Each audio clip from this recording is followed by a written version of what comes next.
Hello, everyone. Welcome to the first episode of Educate and Inform, a father-son production. My name is Jeep Madison. I graduated from Case Western Reserve University with a double major in sociology and communication disorders with a minor in political science. I got my master's from University of Massachusetts in communications disorders, and I'm currently a practicing SLP, but I still study sociology informally. This is my father, Julian Madison. And introduce yourself. Hello, Julian Madison. I'm a professor of history at Southern Connecticut State University, where I teach U.S. Black history, U.S. history, U.S. foreign policy, and I earned my PhD at the University of Washington out in Seattle. I'm undergraduate and master's degree from Cleveland State University. Right. So today, in order to create this holistic view of American history, with regards to the presence of Black and non-whites, we're going to start in the 17th century with slavery. And you really can't talk about American slavery without bringing up, I guess, three core concepts that you've mentioned in the past, Dad, with regards to indentured servitude, slavery, and racism, right? And you can't start without bringing up the name Anthony Johnson. So let's start there. Okay. First of all, before we forget to Anthony Johnson, a little background in indentured servitude. And that is, when understand that in England, prior to the 17th century and even into the 17th century, the British had this idea that the more people who work and contribute, then that is, the more people you have, the greater your economy will be. But England went through some very difficult economic times and during the 16th and 17th centuries, and they couldn't help but notice that up north, up in the Netherlands, the economy with a much smaller population was actually quite good.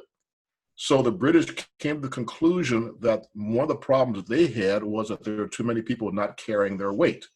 Too many people were not working. Too many people owed money, were debtors. It was a crime, really, to owe money and not be able to pay it back. Indeed, at one point, the British toyed the idea of having the underclass, the poor, the debtors, very much work as slaves in order to pay off their debts. They decided not to do that, but it was something that was bandied about. But when the New World opened up and people began moving to the New World, England viewed this as a way to pretty much get rid of the people who were, I guess you might say, the dregs of British society, the alcoholics, the debtors, the poor, or the criminals. And so really there were many of the original colonists that come over here were, quote unquote, the dregs of British society. So they came over as indentured servants. Some came over in the beginning, though, really as landowners. Virginia was the landing spot for most. And so there's plenty of land. And land was viewed as something that equated to wealth. Of course, you have to make the land work for you because land just sitting there by itself is not going to do any good. You have to do something with it. And eventually, they came across the idea of tobacco. The Native Americans showed them about tobacco and realized that this is a crop that could make a lot of money. Now you have this tobacco. Now you need labor, and indentured servitude came about. Now, indentured servants were white British citizens. They were from Ireland. They were from Africa. They were from various religions as well. For the most part, they're white British citizens, for the most part. And for the most part, they were men. So what this meant then was that you have this deal where you have people working by contract. They paid their way over to the New World by working off their debt on the land. So room and board, what have you, all that is taken care of by their labor. And after several years, anywhere from 4 years to 6 years to 10 years, depending upon the situation, people worked as indentured servants. An indentured servant had to give his or her total being to the property owner. That is, in other words, if you want to learn how to read and write, fine, you can do that after your time of servitude was done. Personal relationships, love relationships, that is, were not allowed. But also part of the whole idea then with servitude with blacks and whites was that they lived in the same areas. They lived under the same roof. Blacks learned to speak English and they began to communicate with whites. So when they were all let go, or when the time of servitude was over, the contract ended, men were allowed to get land. Men received land. Women did not. A woman's only option to survive, therefore, was to marry, and the smart ones married the wealthiest guys available. So so you have here that this relationship between blacks and whites is actually quite good. And so and understand that there was slavery, but it was not sanctioned by the state of Virginia, at least until 1661. So enter Anthony Johnson, who came over around 1621 as an indentured servant. He was he was released from his contract. His contract ran out. He did receive land, and he became quite wealthy as a planter of tobacco. So that's how he made his money. And then he had an indentured servant named John. Oh my gosh, I think his name was John Cublis, if I remember correctly. And he finished his time as a servant with Anthony Johnson, a black man. But when the time ended, Johnson wanted him to stay. And the state of Virginia, that is the colony of Virginia, backed up Anthony Johnson.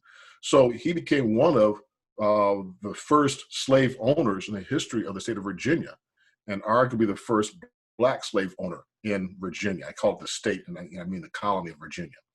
So that's how things got going here. So by 1662 and on, slavery now is officially sanctioned by the colony. All right, but it did not necessarily have a racial bent to it. Basically, from 1661, 1662 on, basically any free man could own a slave. All right, but things began to happen in the mid 1670s, and there was an event called Bacon's Rebellion. A fellow named Nathaniel Bacon, who was from England, came over to the New World, went over to Virginia, and due to a variety of situations and issues that he and others had with the government, particularly the governor named Berkeley, something called Bacon's Rebellion got started. It was an interracial rebellion, if you will, where they attacked Native Americans. There were all kinds of problems with one Native American nation with the colony. And so Bacon wanted to be able to attack them and did so on his own. And again, it was an interracial group. So when this was all done, it was then realized by the wealthy, and understand that the wealthy were the ones who ran the colony. The Virginia legislature was called the House of Burgesses at the time, and the House of Burgesses were made up basically of wealthy men who owned land. They were the only ones allowed to vote at that time, and so therefore they were able to further their own interest, realizing that there was common cause, that there was a common situation between poor whites and blacks. They then decided that something had to be done in order to physically and psychologically split the two. All right. You have a situation where blacks are becoming slaves. And indeed, the slavery slowly began to take over for indentured servitude. The servants could run away. Servants could blend in, white servants could blend in within the colony or neighboring colonies. But if you're black, you tend to stand out. And so so it got to a point where the legislature then began to sanction the idea or make policies and laws that made it so that a black person could not own a white servant or a white slave. That only whites could own slaves, and the only people who could be slaves were African Americans, blacks, and Native Americans. So then, with Bacon's Rebellion coming about, though, now it comes a final thing of trying to split this closeness, really, that you had with blacks and poor whites. So understand that during the times of indentured servitude, and I mentioned that they were under the same roof, they spoke the same language. When you speak the same language, you can communicate. And the landowners during the time of servitude had a contempt for both the white and black servants. And the contempt, frankly, was mutual. It went the other way as well. So blacks and whites were unhappy together. They ran away together. They would take the owner's animals as pigs and slaughter them out in the woods and have a feast together.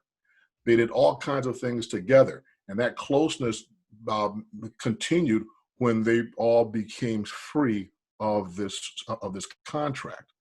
So this was the closeness that the wealthy feared. And so, again, laws were passed in order to physically and psychologically separate blacks and whites. So they can say to whites, look, I know you're poor, because they were a very dangerous group. They're a very dangerous group. We know you're poor, but at least you're not black. And that was some things that are coming in. So what happened here was the fact that you had these poor whites who were frustrated. Land's becoming scarce. And the wealthy were feared that you take people who had hope and then you take the hope away from them, become more dangerous. And that is why Bacon's Rebellion was so important here, because they saw a group of people who were frustrated, the hopes of becoming wealthy, the hopes of becoming a vital part of the political scene in the colonies where they're located in Virginia, were all of a sudden now being taken away. And so rather than have blacks and whites now gang together and fight them, they decided we had better do something to split them apart. So it'll be white versus black. So, for example, what did they do? Well, laws were passed that dealt with, for example, punishment.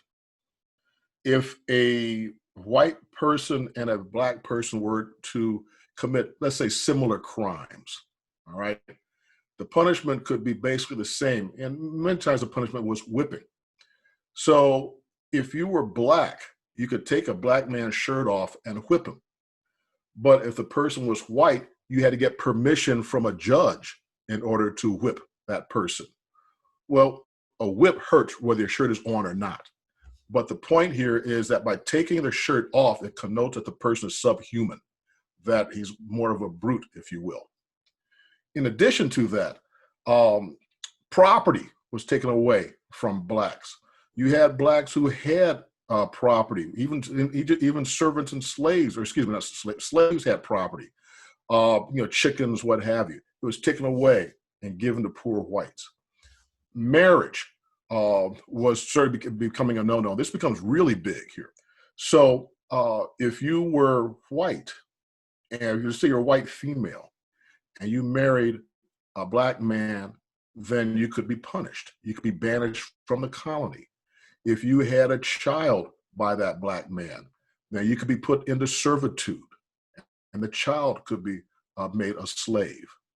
If you were a white female who, against the laws and the policies of the colony, got pregnant while you were an indentured servant, you had to serve extra time as a servant for someone else, and the child would be then taken away and given to another family, and your labor would pay for raising that child. But at the same time, if you were then had a child with a black man, and then all of a sudden the child becomes a slave for the first 32 years of its life. So these are some of the things that they did in order to separate blacks and whites.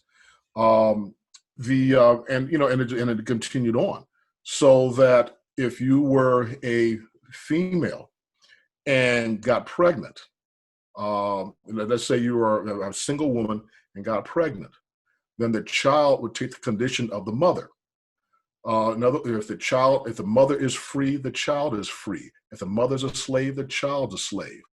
Now, so what that meant was that owners could then go ahead and impregnate their black slaves or their black indentured servants, but really they're slaves. And then if she's a slave, the child itself will become a slave. This allowed them to raise their own slaves without having to buy any new ones if they did not want to do that. Right, and that's what kind of made slavery hereditary, right? Because exactly. That allowed. I think that's kind of where. Obviously, you have those laws that progressively shift slavery into a racial thing, because it's weird that slavery is already a corrupt like system or concept in itself, but the fact that it got even more corrupt or perverted, like because they incorporated racism, just blows my mind.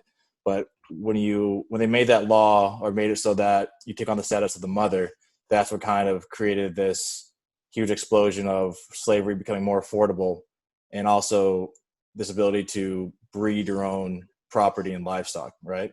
Exactly. And here's the thing about that, and that is that there were a couple of reasons for doing this about the child taking the condition of the mother. First of all, the uh, by doing this, if you get a slave pregnant and she has a child, you don't have to pay child support, and that was a big consideration at that time. So, and the second thing was that it allowed men to have sort of a condescending attitude toward their wives. In other words, the it began sort of a propaganda campaign that carried on through slavery, and even into really the 20th century, where white women of privilege were constantly being told that they should not enjoy sex. Sex is not enjoyable. Um, it should be something that be used for procreation only. And so the idea, therefore, was that by telling women that they're really not supposed to enjoy sex, then made women question themselves if they did enjoy it. It certainly let society look down upon wealthy white women who enjoyed it. And the idea, therefore, was to keep them faithful to their husbands. All right. That was the idea. Now, did it always work? No, of course not. But that was the idea. So this condescending pedestal was something that white women were placed on, so that the idea was that you are too pure, to enjoy sex. You are the purity of the nation. But at the same time, I'm a man, and a man has needs. Therefore, those needs can be satisfied by either poor white women or a slave woman. So it got to a point where if you go into the Supreme Court case that took place in the 1950s, that began in the 1950s, Loving versus Virginia, where a white man named Richard Loving married a woman named Mildred Jeter, and who was black. And many states at the time had laws against interracial marriage. And so it was accepted that it was quietly accepted that white men could have sex and even have children with a black woman, but he could not marry her. All right. And so one of the big racists in the history of the Senate, Strom Thurmond, had at least one black child, a black daughter. In the Loving case, the judge who sentenced Mr. and Mrs. Loving to prison and a fine castigated him. He just ripped them apart for violating the laws of nature, so on and so forth. But that same judge had several children with a black woman. So, and all that dates back to the 1600s. So therefore interracial relations, particularly with black men and white women, were certainly discouraged, and therefore they really became the two most repressed groups of people in the country, sexually speaking. And so that was certainly an issue there. And also dealing with all this, then talking about racism and bringing all this up now, and that is the fact that the various colonies in the New World all had different laws and attitudes and ideas. That is, the people in charge about what should be done with regard to the slaves, women, what have you. But beyond that, though, you had something else going on. In Virginia, a law was passed that free men can own slaves, but no Christian can be a slave. And the idea was to prevent white men and women from being slaves. The automatic assumption that they're Christian. All right. Well, people being people, there were slave owners. There were others who convinced slaves to be baptized, become Christians. And when they realized that they could be set free after becoming a Christian, slaves began to be baptized left and right. And so so therefore the House of Burgesses had to sort of slow this down and cut this off at the pass, if you will. So they really pretty much got rid of the religious aspect of this whole thing, and basically just came right out and said the only slaves are blacks and Native Americans. So Native Americans just did not work out. They're not physically as strong as the Africans, and also they could run away and hide out with their own nations. Right. I mean, that was their land. They knew the landscape. They knew. Exactly. Yeah. Mm-hmm. Exactly. So therefore, again, the whole essence of racism really gets started with all these issues here. The whole idea of blacks being slaves, preventing interracial marriage, issues of punishment, and you get to the Black Lives Matter. What people have to understand, and they may not understand this, is that when we talk about Black Lives Matter, it deals with the historical aspect of all of this, because the legislatures in Virginia and Maryland and other places essentially passed laws absolving slave owners from being accused of murder when they killed their own slaves. The idea was that, well, no owner would willingly take the life of his property. No owner would willingly destroy his own property. Therefore, if anything happened, it's most likely accidental. Therefore, murder charges would not be brought about. And so therefore, a black life was not seen as worth as much as a white life, and indeed not worth very much at all. And so, except for the labor, and the labor can be replaced. So anything can be done to a slave when it came to punishment without the owner, him or herself, being punished. And so we talk about Black Lives Matter. That's historic. The whole idea that a black life was not worth as much as a white life. And it continued on throughout the centuries, if you will. And only now are people starting to wake up to certain aspects of those things. But at the same time, though, it began again in the 17th century. Shakespeare talks about prejudice and discrimination in England when he wrote his masterpiece Othello.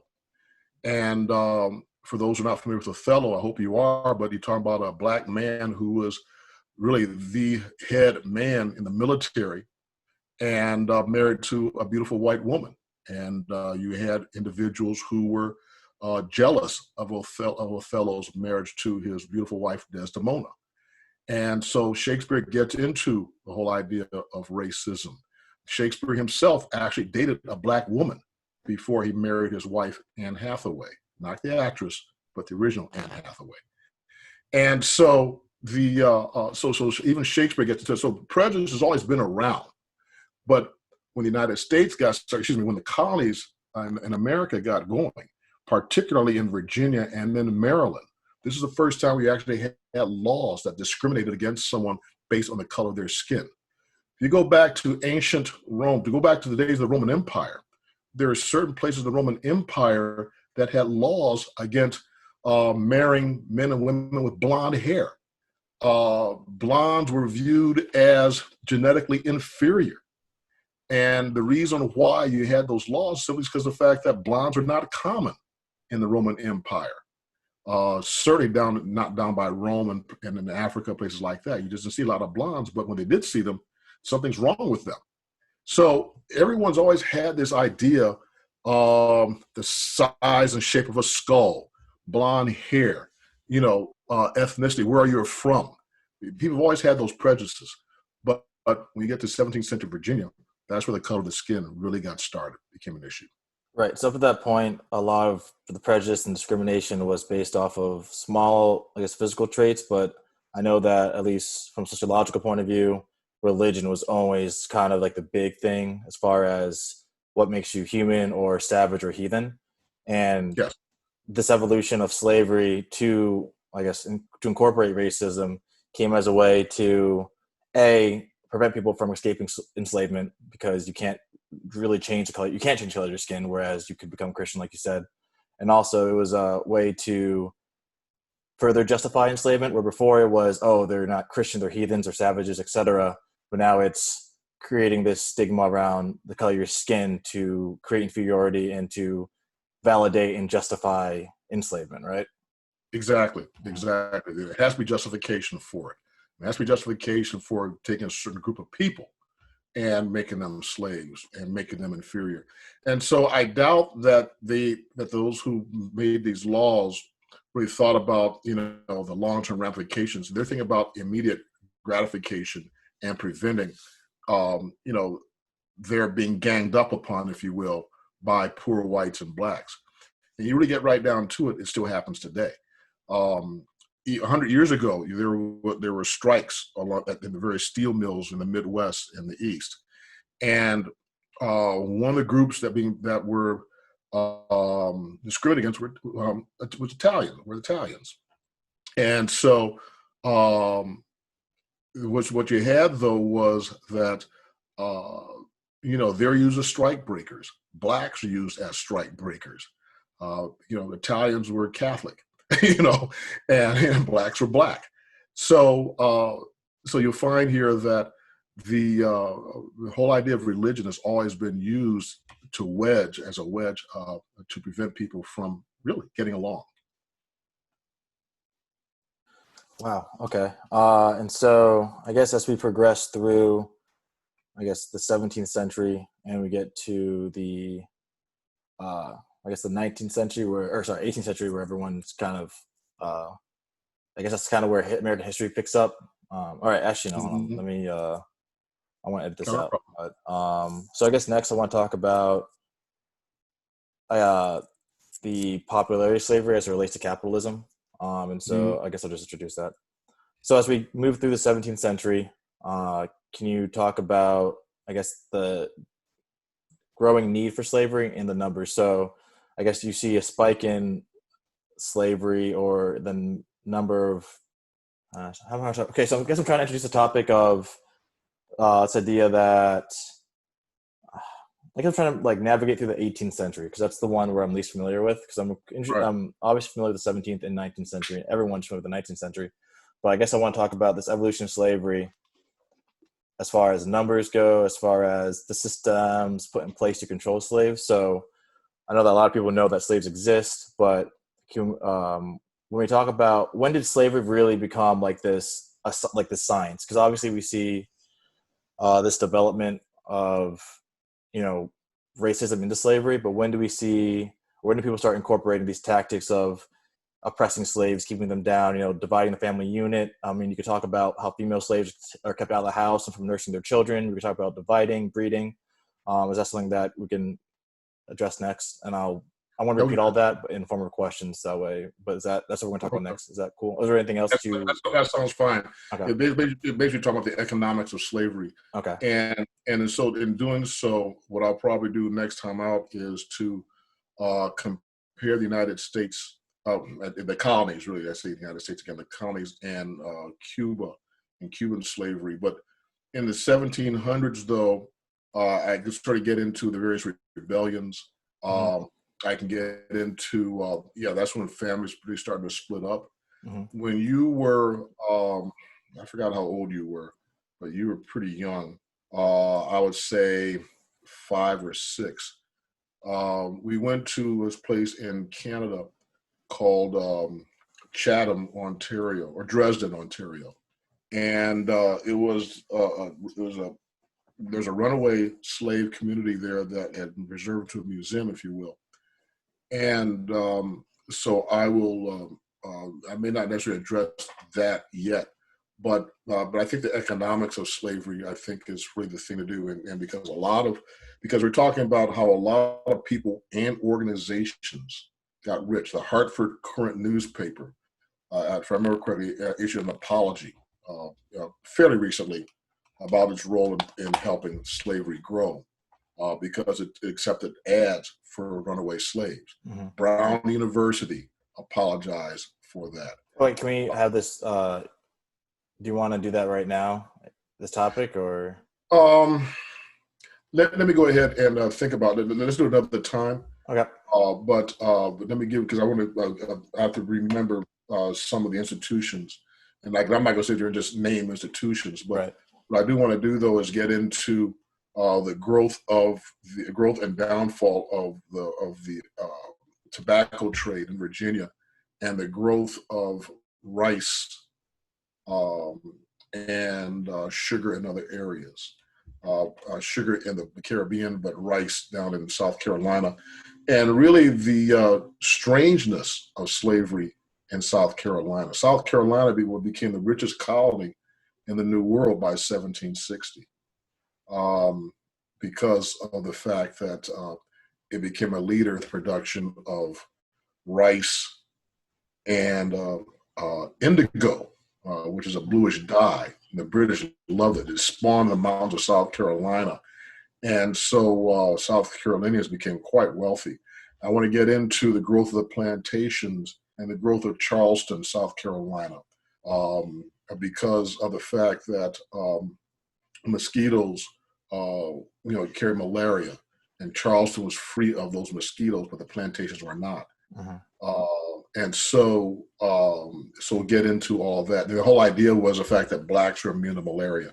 Right. So they left them on the plantation to work. And I'll even get into sickle cell anemia. When you were a baby, I felt horrible because they were doing a sickle cell test on you, and they put a needle in the sole of your foot to draw blood. You were screaming, and I'm just sitting. I'm ready to cry because my baby is screaming. It hurt, Yeah. And but they were checking you for sickle cell,